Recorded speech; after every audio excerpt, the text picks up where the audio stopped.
ध्वनि के साथ निवेदन करें माननीय प्रधानमंत्री श्री नरेंद्र मोदी जी से कि वे इस अवसर पर आज पुनः हम सबका मार्गदर्शन करें और अपने संबोधन से हम सबको कृतार्थ करें।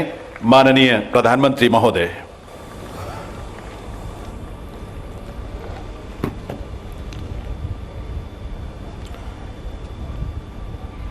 केंद्रीय मंत्रिमंडल के मेरे साथी अर्जुन मुंडा जी, फग्गन सिंह कुलस्ते जी, श्रीमती रेणुका सिंह जी, डॉक्टर भारती पवार जी, विश्वेश्वर टूडू जी, अन्य महानुभाव और देश के अलग अलग राज्यों से आए मेरे सभी आदिवासी भाई और बहनों, आप सभी को आदि महोत्सव की बहुत बहुत शुभकामनाएं। आजादी के अमृत महोत्सव में आदि महोत्सव देश की आदि विरासत की भव्य प्रस्तुति कर रहा है। अभी मुझे मौका मिला देश की आदिवासी परंपरा की इस गौरवशाली झांकी को देखने का। तरह तरह के रस, तरह तरह के रंग, इतनी खूबसूरत पोशाकें, इतनी गौरवमयी परंपराएं, भिन्न भिन्न कलाएं, भिन्न भिन्न कलाकृतियां, भांति भांति के स्वाद, तरह तरह का संगीत। ऐसा लग रहा है जैसे भारत की अनेकता, उसकी भव्यता कंधे से कंधा मिलाकर एक साथ खड़ी हो गई है। ये भारत के उस अनंत आकाश की तरह है जिसने उसकी विविधताएं इंद्रधनुष के रंगों की तरह उभर करके सामने आ जाती है। और इंद्रधनुष की एक और विशेषता भी है, ये अलग अलग रंग जब एक साथ मिलते हैं तो प्रकाश पुंज बनता है जो विश्व को दृष्टि भी देता है और दिशा भी देता है। ये अनंत विविधताएं जब एक भारत श्रेष्ठ भारत के सूत्र में पिरोती हैं, तब भारत का भव्य स्वरूप दुनिया के सामने आता है। तब भारत अपने सांस्कृतिक प्रकाश से विश्व का मार्गदर्शन करता है। ये आदि महोत्सव विविधता में एकता हमारे उस सामर्थ्य को नई ऊंचाई दे रहा है। ये विकास और विरासत, विकास और विरासत के विचार को और अधिक जीवंत बना रहा है। मैं अपने आदिवासी भाई बहनों को और आदिवासी हितों के लिए काम करने वाली संस्थाओं को इस आयोजन के लिए बधाई देता हूं। साथियों, 21वीं सदी का भारत सबका साथ सबका विकास के मंत्र पर चल रहा है।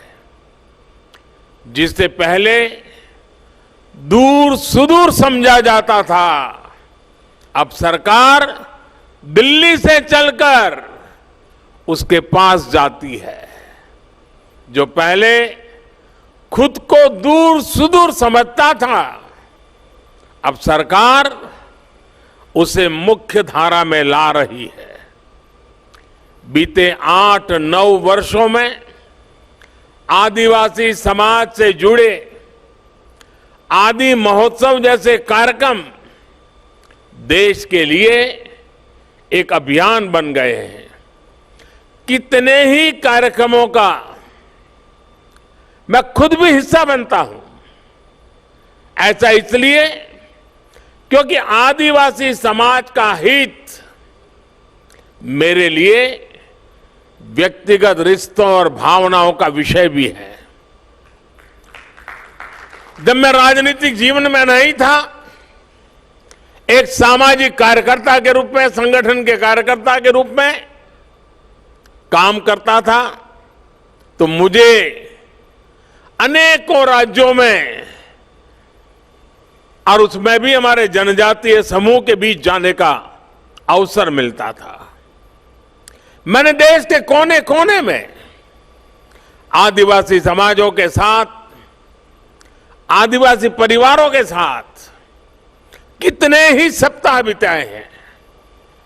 मैंने आपकी परंपराओं को करीब से देखा भी है, उसे जिया भी है और इनसे बहुत कुछ सीखा भी है।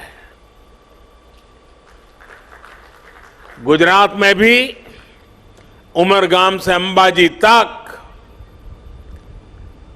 गुजरात की पूरी पूर्वी पट्टी, उस आदिवासी पट्टे में जीवन के अत्यंत महत्वपूर्ण वर्ष मेरे आदिवासी भाई बहनों की सेवा में लगाने का मुझे सौभाग्य मिला था। आदिवासियों की जीवन शैली ने मुझे देश के बारे में, हमारी परंपराओं के बारे में, हमारी विरासत के बारे में बहुत कुछ सिखाया है। इसलिए जब मैं आपके बीच आता हूं तो एक अलग ही तरह का अपनत्व मुझे फील होता है। आपके बीच अपनों से जुड़ने का एहसास होता है। साथियों, आदिवासी समाज को लेकर आज देश जिस गौरव के साथ आगे बढ़ रहा है, वैसा पहले कभी नहीं हुआ है। मैं जब विदेशी राष्ट्राध्यक्षों से मिलता हूं और उन्हें उपहार देता हूं, तो मेरी कोशिश होती है कि उसमें कुछ न कुछ तो मेरे आदिवासी भाई बहनों द्वारा बनाए गए कुछ न कुछ उपहार होने चाहिए। आज भारत पूरी दुनिया के बड़े बड़े मंचों पर जाता है तो आदिवासी परंपरा को अपनी विरासत और गौरव के रूप में प्रस्तुत करता है। आज भारत विश्व को यह बताता है कि क्लाइमेट चेंज, ग्लोबल वार्मिंग, ऐसे जो ग्लोबल चैलेंजेस है ना, अगर उसका समाधान आपको चाहिए, आइए मेरे आदिवासी परंपराओं की जीवन शैली देख लीजिए, आपको रास्ता मिल जाएगा। आज जब सस्टेनेबल डेवलपमेंट की बात होती है तो हम गर्व से कह सकते हैं कि दुनिया को हमारे आदिवासी समाज से बहुत कुछ सीखने की जरूरत है। हम कैसे पेड़ों से, जंगलों से, नदियों से, पहाड़ों से हमारी पीढ़ियों का रिश्ता जोड़ सकते हैं। हम कैसे प्रकृति से संसाधन लेकर भी उसे संरक्षित करते हैं, उसका संवर्धन करते हैं। इसकी प्रेरणा हमारे आदिवासी भाई बहन हमें लगातार देते रहते हैं। और यही बात आज भारत पूरे विश्व को बता रहा है। साथियों, आज भारत के पारंपरिक और खासकर जनजातीय समाज द्वारा बनाए जाने वाले प्रोडक्ट्स की डिमांड लगातार बढ़ रही है। आज पूर्वोत्तर के प्रोडक्ट्स विदेशों तक में एक्सपोर्ट हो रहे हैं। आज बैम्बू से बने उत्पादों की लोकप्रियता में तेजी से वृद्धि हो रही है। आपको याद होगा, पहले की सरकार के समय बैम्बू को काटने और उसके इस्तेमाल पर कानूनी प्रतिबंध लगे हुए थे। हम बैम्बू को घास की कैटेगरी में ले आए और उस पर सारे जो प्रतिबंध लगे थे उसको हमने हटा दिया।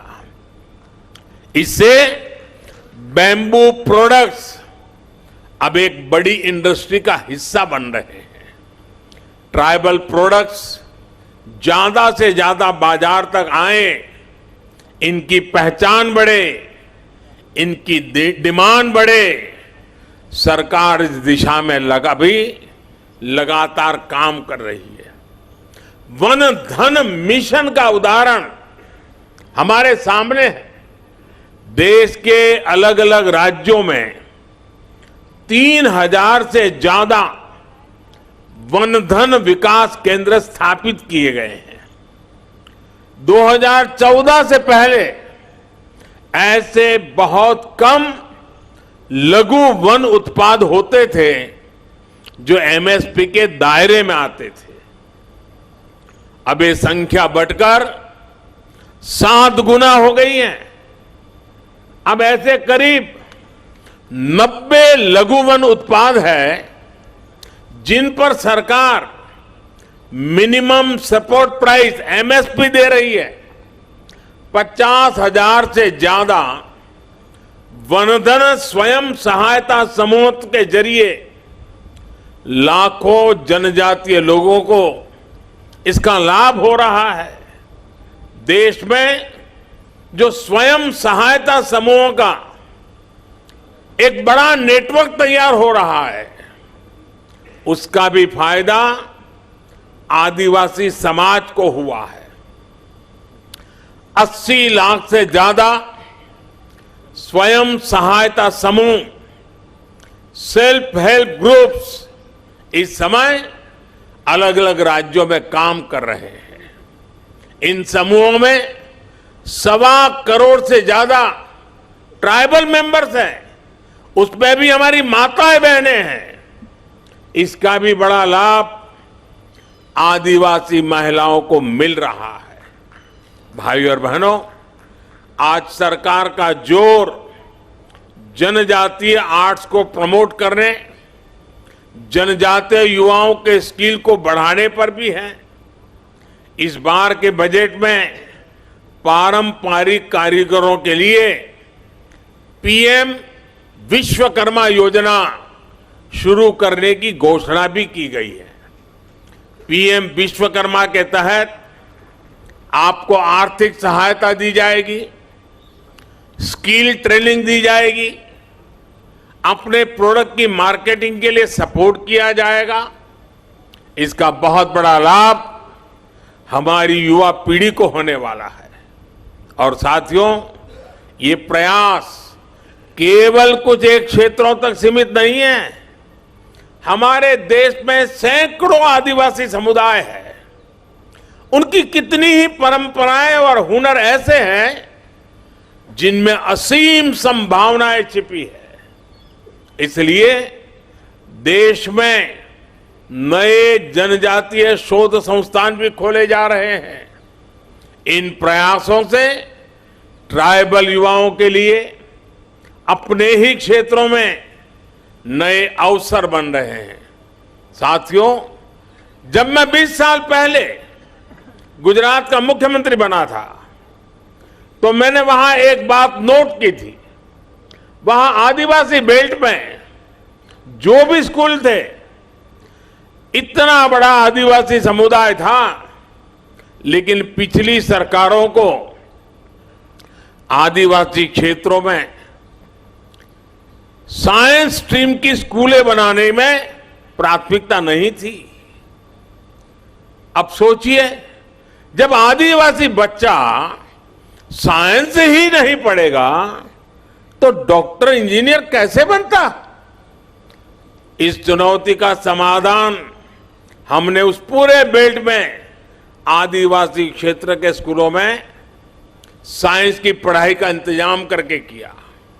आदिवासी बच्चे देश के किसी भी कोने में हो, उनकी शिक्षा, उनका भविष्य, ये मेरी प्राथमिकता है।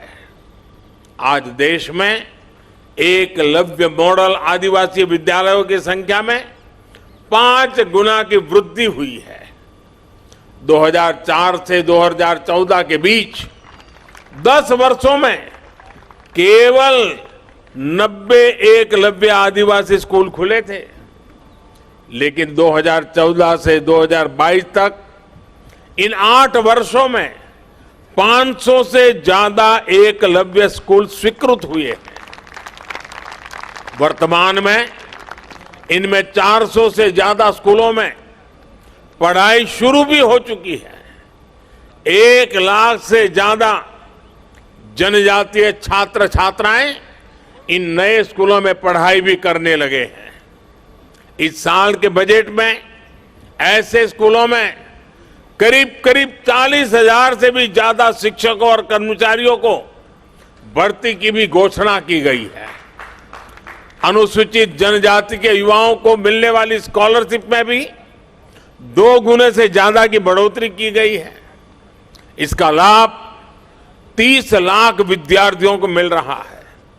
साथियों, आदिवासी युवाओं को भाषा की बाधा के कारण बहुत दिक्कत का सामना करना पड़ता था, लेकिन नई राष्ट्रीय शिक्षा नीति में मातृभाषा में पढ़ाई के विकल्प को भी खोल दिए गए हैं। अब हमारे आदिवासी बच्चे, आदिवासी युवा अपनी भाषा में पढ़ सकेंगे, आगे बढ़ सकेंगे।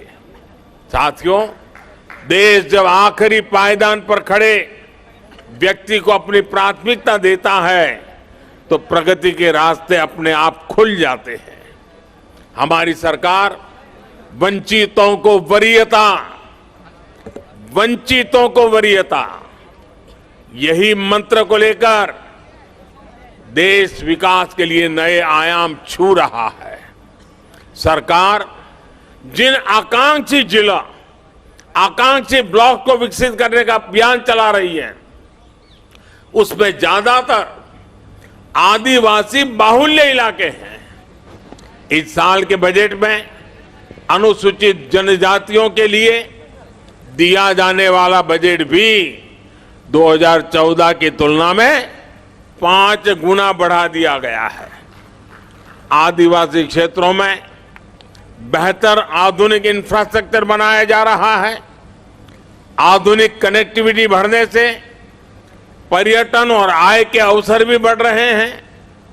देश के हजारों गांव जो कभी वामपंथी उग्रवाद से प्रभावित थे, उन्हें अब 4G कनेक्टिविटी से जोड़ा जा रहा है।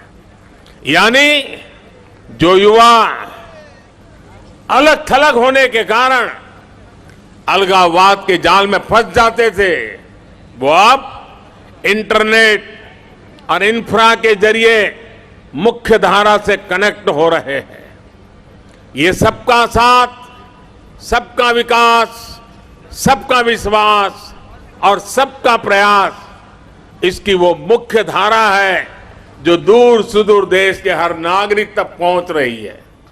ये आदि और आधुनिकता के संगम की वो आहट है जिस पर नए भारत की बुलंद इमारत खड़ी होगी।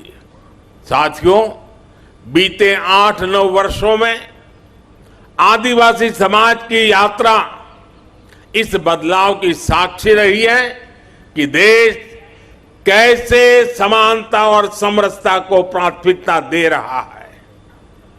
आजादी के बाद 75 वर्षों में पहली बार देश का नेतृत्व एक आदिवासी के हाथ में है। पहली बार एक आदिवासी महिला राष्ट्रपति जी के रूप में सर्वोच्च पद पर भारत का गौरव बढ़ा रही है। पहली बार आज देश में आदिवासी इतिहास को इतनी पहचान मिल रही है। हम सब जानते हैं कि देश की आजादी की लड़ाई में हमारे जनजातीय समाज के उनका कितना बड़ा योगदान रहा है, कितनी बड़ी भूमिका निभाई थी। लेकिन दशकों तक इतिहास के उन स्वर्णिम अध्यायों पर, वीर वीरांगनाओं के उन बलिदानों पर पर्दा डालने के प्रयास होते हैं। अब अमृत महोत्सव में देश ने अतीत के उन भूले बिसरे अध्यायों को देश के सामने लाने का बीड़ा उठाया है। पहली बार देश ने भगवान बिरसा मुंडा की जन्म जयंती पर जनजातीय गौरव दिवस मनाने की शुरुआत की है। पहली बार अलग अलग राज्यों में आदिवासी स्वतंत्रता सेनानी म्यूजियम खोले जा रहे हैं। पिछले साल ही मुझे झारखंड के रांची में भगवान बिरसा